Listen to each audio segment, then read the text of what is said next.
lwaki muzeeyi wammwe awummula emirembe mumanyi namulabako Salongo Wumal Nanganga lwaki musiraamu nga Kafeero mukatuliki? Taata lwaki musiraamu? Taata ye Nanganga Vicencio bamuzaala mu kikatuliki, naye awo mu 2000 engeri gye yali awasiza maama nga muisiraamu n'amuyisa bulungi n'amwagala nnyo n'aba n'empisa.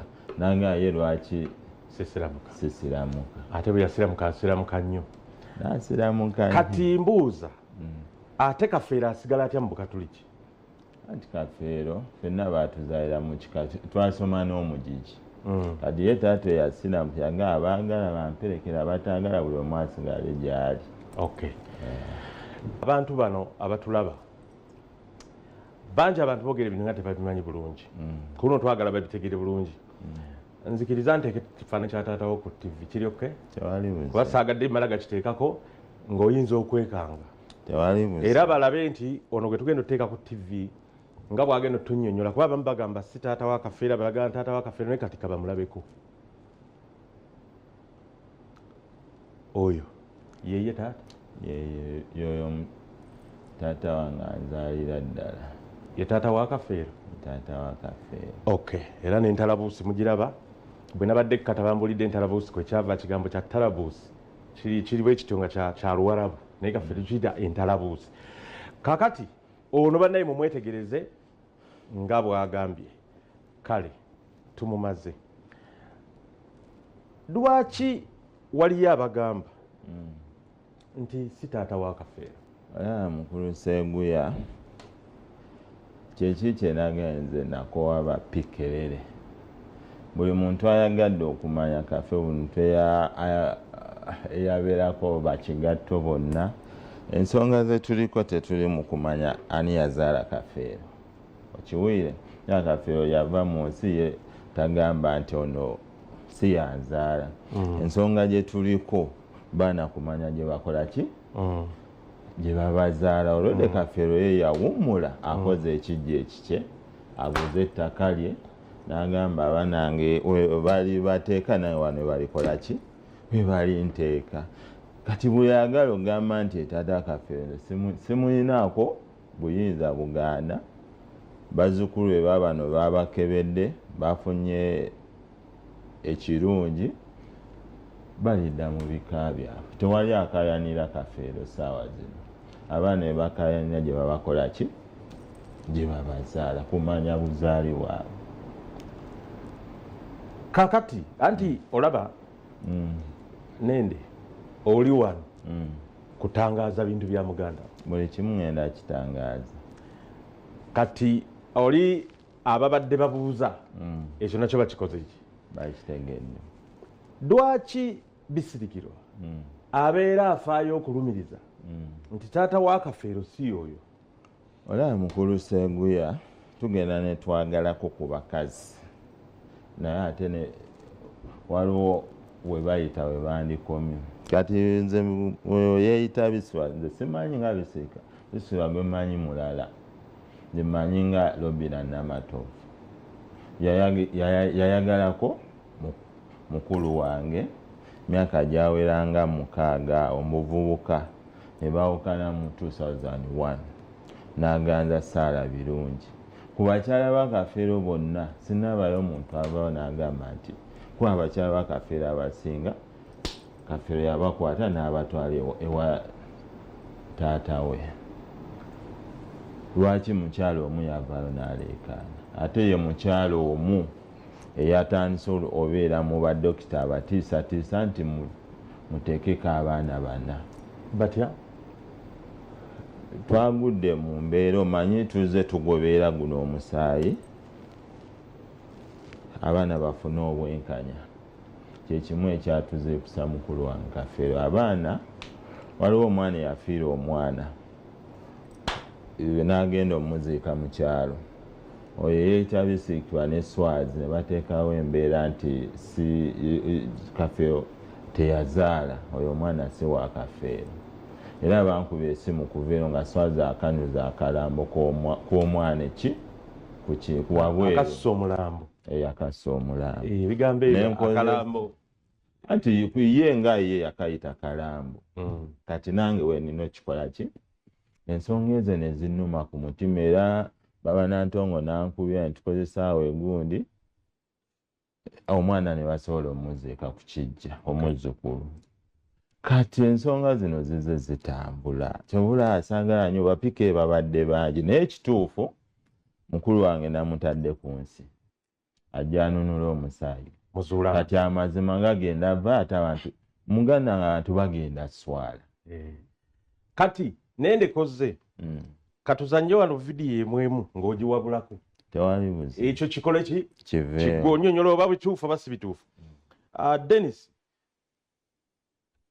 waliwo vidiyo nga taata wa Kafeero nti Naŋŋanga yeegaana Kafeero tuzanyire ku vidiyo Naŋŋanga nga yeegaana Kafeero okiwulirako waliwo ebibeerawo ne bibeerawo nga bato omusajja n'ayongera ddala okwegaana abaana abo Nantongo adda ku Kafeero ne Kafeero kati Pawulo bw'ajja mu kibuga n'afuna erinnya Naŋŋanga ensonyi okwegaana azinaaba najja atazaala omuntu mu bukulu owulira Pawulo nze bwatyo bwe yabiŋŋamba kati Pawulo okusinziira ku linnya lye yalina n'ekitiibwa kye naga nti nga ndabirira bensanze ku kkubo kamuwe kamulabirire n'olw'ekitiibwa kyange kyenina mu bantu kambireke tubeerawo bwe tutyo naye Robbi n'amazima ogakoze eki ogategedde bisirikirwa ono omukyala wa Pawulo Kafeero ezo ensonga nsaba nzijjewo lumu nga tufiirwa senga waffe Kafeero n'akimata ate makindi agende baziike senga ndowooza bamukulu Senkuge banjulira ku ekyo nange namanya senga ali Nagawa oba Nagawa kati n'abakubira mwenna n'abagamba okuziika kwa bbira wala taata agaye balinziike bayiteeka mu kijja kyammwe ku kijja kati taata afuna pressure ekiro Kafeero amuvuga amuwadde amutwala nga tuli mukono amutwale wa Kasule basobole omujjanjaba kati era bapikere baleeta ebizibu byonna abatandika gamu Kafeero senga yakulamira ng'olina omuziika biki Kafeero bimusukkako ng'akwata mu senga ng'amutwala ku kijja ate jjukira mu Buganda muno n'omukazi taggulawo kijja omukazi ng'atabuka ng'asooka ttaaba babiri mu famire Nagawa nga tebanamuziika nga bamaze omumuziika kyeki kyegawa omukazi taggulawo kijja kati nga taata ayita Kafeero namugamba mpamangu omukyala aleese obuzibu mu famire Kafeero ng'omanyi yatyanga nnyo okwonoona erinnya lye ng'ate nkeera ntya nenziikwa bankuba emawulire ensonga eyo yava ku senga so nga bamuzise ku ttaka y'e Masaaba abamuzise ku ttaka taatawo n'amuziikulayo kati obusungu bwonna tati yali tempa tukayisooka yali mugagga ng'asooka teyeguya mwana taatawo taata kimu akyetuusaako n'agenda ajjeyo senga ng'atabuse mukulu wange ne wabaawo sekiyita emulemesa taata bwe yakoma olw'obusungu yagaa maze okuzaala bwe busungu bwe yakola ki era kyoba olaba ne Kafeero bwe yafa yalwananya agenda amugja okubanga yali akuba kika naye bamugjayo ne bamutwala bamugja ne bamuteeka ku kijja lwaki bamuziikula kiro anti ye nnono kuziikula kiro omuzimu gugende n'omugenzi oba emisana emizimu tegitambula mugutambuza ne gugaana ate omuntu alina okuziikula tangaaza kino Bisirikirwa agamba taatawo awumule mirembe Muzeeyi Naŋŋanga okuziikula Kafeero yali ayagala kuzikiza byawongo ebyali bitabuse tuzanyire ku vidiyo eyo nakyo kiggwe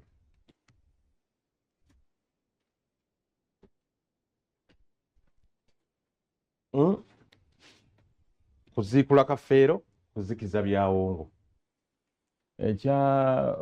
saagala kwogerako oyo mukyoma ŋŋamba Robina Namato busi kuba Bisirikirwa mumanyi mukyala mulungi nnyo yakula bulungi si yoyo engeri gye yagenda n'akulamu kati ŋŋamba Robina Namato kati nze njagala ntwala obuvunaanyizibwa buno mbuulira abantu nti abantu abagala okugenda okusima entaana ya Kafeero tebamuliiko Luganda si baganda be tebamuliiko kakwate wabula banoonya kuggyayo mufu kumukolerako sitaani waabwe nakuzikiza muzimu ogwo ogubasumba ogusula gwe batawaanya. Abaana ba Kafeero si be baagala okuzikula Kafeero. Ate nga tebawa mu kkooti.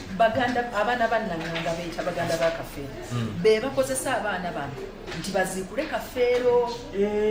Bano abalenzi ba Mmundu simanya bannende baani abo agamanya gaabwe. Wano ndaba Nende Abubeka. Nende oyo mutabani wa Nnaŋŋanga. Yali ayogera ku gwe Nende. Mukulu Seguya oyo omukyala yabaana n'agamba Kafeero nnuma era ayagala kunzita. Kiwange muziikula omuzimu gukola ki? Gunnuma. Gulumaanyi. Mbuuze. Naye Seguya nagenza oziikula muganda wange. Bye nasanzeko nali muto yenze yabiteekako. Oyina emyaka eba? Yinze? Nyingira 36. 36. Myaka 19 kitegeeza alina emyaka nga 11 12. Wewa. Wanyingira 36. Naziika. Okay. Kuba omukyala eyanvuga kunkima kusome yali mukyala Abdulmulaaz oyo yali omukyotalo oba esoni. Yali keera mukyala wa Kafeero. Yali mukyala wa Abdulmulaaz. Kati Sonia muganda we Maria yali mukyala wa Kafeero. Yayimbako enkulu tenywa. Alabika yo. Alabika. Yoyo omukyota. Ye yanvuga. Yabeera London. Kati genda mu maaso obadde wali muto. Nali muto. Kati yenze yamuteekako bye twasanze. Kati ani yateekako ebyo ebyawo? Era abo babisukwa kwa be baamuzinga.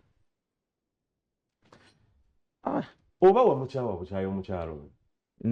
Bulonko oboolire ensonga zino lwaki nzoogera. 2000 naliwo. Mwaka gwa 2002. 2001. Nga mukulu wange agoba oyo omukazi nsonga ki? Yamukuba ne mulimba sizeza enteekateeka zange. Waliwo abakyala baaleetanga abaana ewaka ng'oyo omukyala abagoba mu Kafeero tazaala. N'abalangira n'obalangira muzaalira muti omusajja omwavu. Nze olaba nzaala muyinda agaggawala enfuna ekisa ekyo. Wala yakuba mu luyo olimba ddala Namatovu obeera onoonya ki? Okuva ku Paula fiisiza kyonooli obugagga buliddawo olikola ki? Kati oyo omukyala ye yali mukozi wa nsimbi. Ekisooka ye kyafuba kyayagala. Kiwala yagenze ne ku ddwaliro alwana mwana basigale bana. Engeri ye gye baamulonda obulungi kwayazaayo oba mu mupakasi ewa mukulu Matovu yamukuza bukuzi ne bamutuuma erinnya Namatovu. Oyo Namatovu akulidde ku nde awo najja nankumi ku bibala bya Bannamasaka. Si muwala wa Matovu. Nedda kati gwe sigomanya obuzaale bwa Bisirikira. Kati yayagadde amanyi obwaffe. N'ozaali kumpi nakuŋŋamba nti Nnaŋŋanga si yanze nti yalina losipam. Anti yagamba Kafeero yalina losipam. Ayogera ekituufu nti ye yali mukozi wa nsimbi. Naye Kafeero wakino nkinyonyola ntya? Olowooza alina abaana babiri? Mukulu wange yazaala alimbaana nga 20 n'okusoba. Suubira bajja kubanga 2 n'okusoba. Kubakebeddwa 39. Bakebeddwa Lwaki Bisirikirwa ayogera bino? Kale kankubuuze, lwaki Bisirikirwa teyazaalira Kafeero mwana? Yali mukozi wa nsimbi. Kyobula yagamba ne mu vidiyo emu nti ye alimba. Nti ye Kafeero we yavanga ku stage zino sente ye yazikwatanga. Nze omukazi gwe mmanyi amuyitanga Dota Nabitaka. Yakwatanga senza kweze bamufuna. Kale yajjanga mu kamera ng'anoonya relevance. Abantu bamuwe time. Bamusaasire nti yali Namwandu. Nenze mu bannamwandu simumanyi. Lwaki yeka yavaayo nti Namwandu? Kwana Ssuune yazaala Swaze ne Buladina nga tavangayo. Kwanga amanyi yafumbirwa. Noono omufumbo yafumbirwa. Ne waliwo ne Kate tavangayo. Tulage ku bannamwandu wano bannamwandu Kate Nancha. Tulageko Dennis Kate Namwandu Kate Nancha ng'ali ne Bisirikirwa. Kate Nancha awo wali wamulabako bulungi ekigambo oyo kukono oyo mumanyi kukono yazaala muwala bamuyita Stella Kate. Ali Masaba. Is it Stella Kate? Yo Stella Nantongo. Stella Nantongo. Ali Masaba. Kakati nga tavangayo. Waliwo omusawo ow'emulago musawo babiri naye mumanyi ye Nasuna kuba yasulanga Nasuna yazaala Swazo ne Bulade akyaliyo ali mu bufumbo waliwo ono naye bw'ali mu bufumbo n'anoonyayo Namata naye ali mu bufumbo kakati bw'omulaba avaayo tuzanyire vidiyo eno bisirikirwa kino kyayogera kiggwe bisirikirwa bisirikirwa teyazaala Kafeero yayina low sperm count wetukomawo katuwumulemu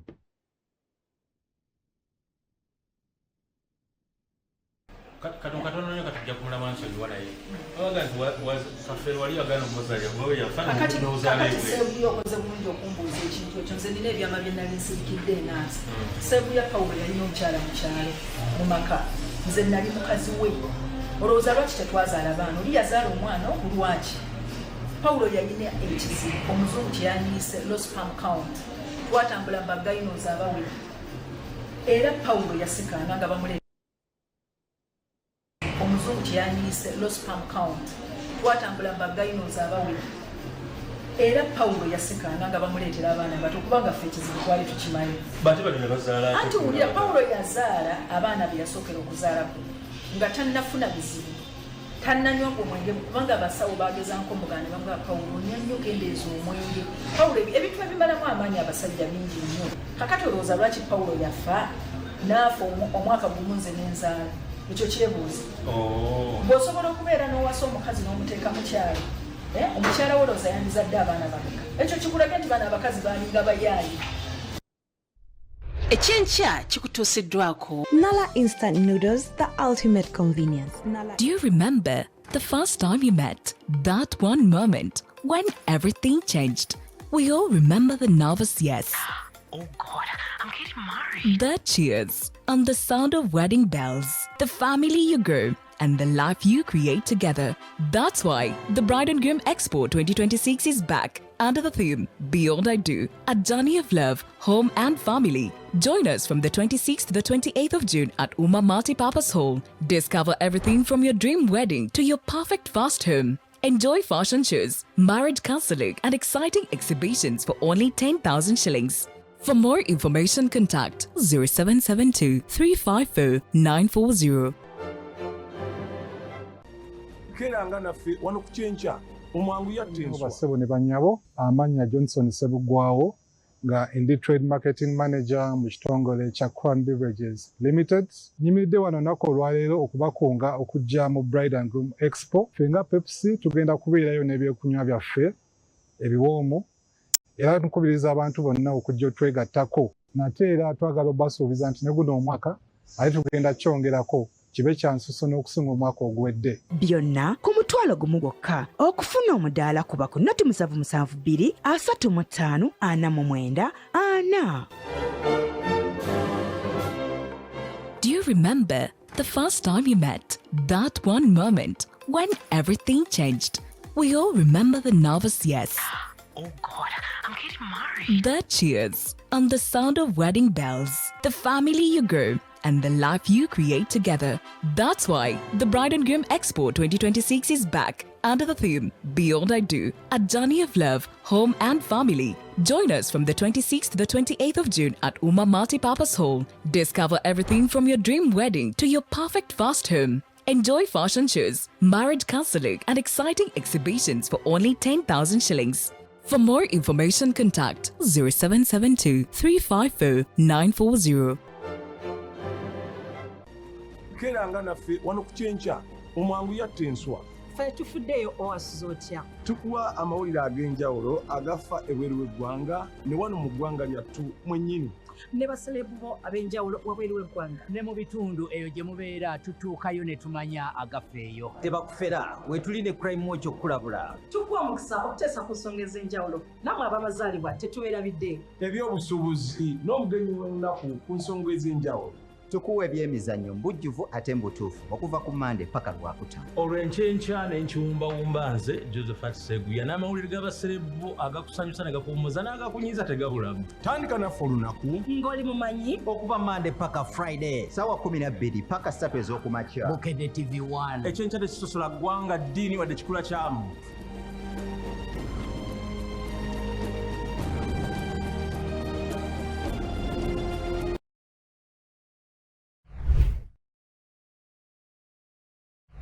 akubuuza ng'ate ebisirikirwa twamulabanga ggwe lwaki twakakulaba kati ate bwegaana bisirikirwa tomumanyi. Muganda wange mugerwa muganda wange kankimuddemu si buli muntu eyeteeka mu kamera nti aba amanyi omuntu. Kwanze mukulu wange yeyampeerera. Kafeero yakuweerera? Yampeererako sente. Yaweerera bangi, yaweerera ne Hillary Musoke Kisanja. Era no Hillary mubuuze tamanyi. Kino ekibuuzo bankikuwa eggwooba okyesomera. Mubuuze bwe bamukebera omusaayi bazuule oba oli muganda wa Kafeero gwokkiriza. Saawa zino ensonga zetuli kwaliwo abantu ababuuza ebibuuzo ebitalina amakulu. Nze saawa zino mba mmanja waffe kitanga nzaala ng'abaana babanja ddala Kafeero yanzaala.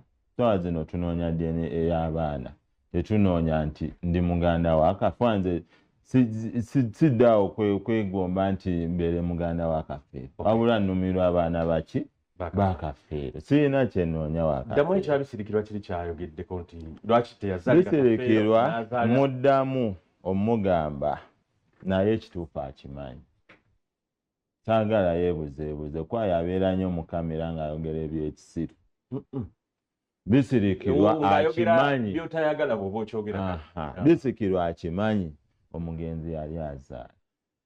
Kafeero yatandika okunywa walagi nga mwana muto. Kuba maama gwe yali atunda. Kati bano abaana bagamba yabazaala. Bagamba nti Kafeero azaala abaana bano. Ye bisirikirwa alina obuyinza obugamba nti Kafeero azaala abaana bwe bati. Nze kye mbasaba bave mu pikeere kuba nsanga eyo ne gwe yaganzaako olunaku olumu ne gwe yatumya ekibiriiti oba walagi w'olukumi agamanyi Kafeero. Baleke abaana bafune obwenkanya. Tewaliwo maama wa Kafeero yani amanyi? Yenna nnozi. Lwaki tewaliwo omuntu ayinza kugaana baana waka kunywa omwenge nga bato? Maama gwe yali atunda, gwe yali asogola. Anyway, so maama wa Kafeero yatunda walagi. Omwana n'atandikira awo. Anyway, ensi bwetyo ate n'obuza okunywa si musango. Tulageeko ku baana bano abasika. Lwaki Kafeero alina abasika babiri? Kafeero alina omusiko ye Kafeero Martin. Soko tulage omusiko oyo Kafeero. Simon Peter Kafeero Martin. Anti, okay. Soko tulage omu ku omu. Babakebeza omusaayi. Yoyo omusiko. Kakati oyo Kafeero Martin. Oyo Ssenkubuge gwe yakuza? Gwe yakuza. Toba alina n'empiso singa bannaabo. Naye yita abasika. Oyo taata wo ye yamulonda. Yamulonda. Kati tulage ku Simon Peter. Kati Simon Peter mawulire ago twaga ku beddaame lya Kafeero lyanjuddwa. Bali yayanjulwawo kuziika omusika wuuno. Omwana oyo si ye Simon Peter? Nsooka obbagamba Kafeero teyalama, teyaleka kiraamo. Era singa tetuli mu bino, singa tebaamuziikudde. Naye ojjukira nti kuba waziika nti omwana oyo baamulaga awo wennyini awo. Kati kambabuulire edda bagambanga omwana asooka first born ye musika. Naffe twakula tumanyi. Naye kati eby'ennaku zino muba bakulu ne bakuteerako n'ayavula. Ne bagamba ye musika. Lwaki ekyo baakikolanga? Nti abantu abe baateekangako abakulu baatundanga ebintu bimalawo. Kati lwaki bateekako n'omwana omuto nti agenda okukula nga buli kimu weekiri nga tekitundiddwa. Ani alina ekyapa ky'Emasaaba? Ekyapa ky'Emasaaba obanga tonnaddamu ani akirina? Mukulu wange we yafiira yali mwana muto. Ebintu ebyo yali abirese Kajjansi. Era abo babisikirwa bakozesa olukujjukujju ne balumba ewaka buli kimu ne bakibba ne batandika okugamba nti be balina ebiwandiiko. Kakati kale kati kiriwo. Saawa zino bwe baakibba bisikirwa yabadde nakyo yeeyita bisirikirwa. Baakikyusizza ye n'asabako yiika 5 era baazimuwa. Ne bakwata looyo yabikyusa ne bamuwako yiika 3 endala ne baziwa abaana. Era wonna ekitaka eryo tunde okujjako ewali ekijja baalesewo oba yiika zaali 27 wasigaddewo yiika emu eriko ekijja. Kyobolabe minisita yakola survey n'ateekako basiadi banoonyereze bagenze okinoonyereza nga wasigaddewo yiika nga n'abatunda ebintu omukyalo oyo mwali naye alina omukyalo ono watya nga teyalitunda bisirikira asobola tunda ettaka lya Kafeero ne Seguya onoonyereza nnyo si kyekyo njagala ogenda ononze ennyumba y'ekajjansi baani abaagitunda okay so nawulira nti bagitunda $1,500,000 ogenda kwekanga n'oyo omukyala era ye mukulu sejje lekeraawo okulumiriza abantu gwe baagiguza n'agitunda $4,000,000 naye ebyo ndooza DNA bwenaggwa byonna bijja vaayo kubanga yatunda bw'aba ate nga si mwana wa Kafeero nga DNA emusudde kati awo tabwe ne bw'aba mwana wa Kafeero teyalina authority etunda kituufu katuwulireko Dennis tutanyireko awo bisirikirwa ng'ayogera ku kyapa ekyapa ekyo tebalina kuyinza kulinnya ku ground eyo wali mufu tebalina kubanga ekyo ekyapa kyawonze enkinyina ze bansaba olukusa okugenda okulinnyawo ekyo ekyapa nze enkinyina era nabawulidde ku TV bawoza simanyi baswazi baatunda ettaka ekyapa kiri intact tewalina yali atunze era omuntu yenna ali ku ttaka erye Masaba nga baali muguzi oba nga bali muguzizza mu bukyamu Kafeero kikuwanga nze Pawulo ng'agenda kufa ennaku 2 yaŋŋamba Robina fuluma ogenda okweka ekyapa ekyo kwe bagenda okunteeka abantu bano mbamanyi bajja kuntunda ne mugamba Pawulo so akufuluma wano kuleka mu mbeera gy'olimu wa kyapa kya ttaka ekyapa ekyo kyalimu seefu ne mugamba nze naawe ffe tumanyi ki seefu eyo gigula olowooza muntu seefu anaagimenya atya naye ng'ennaku emuluma ng'amanyi nti abantu bano yali abamanyi n'agamba nze mbamanyi bajja kutunda ettaka ku nnebase era kye nakola olwavaawo nga nina nziyayo kyapa nga nkikwasa munnamateeka kuba namanya nange bayinza okunzita balina emirundi ebigiriku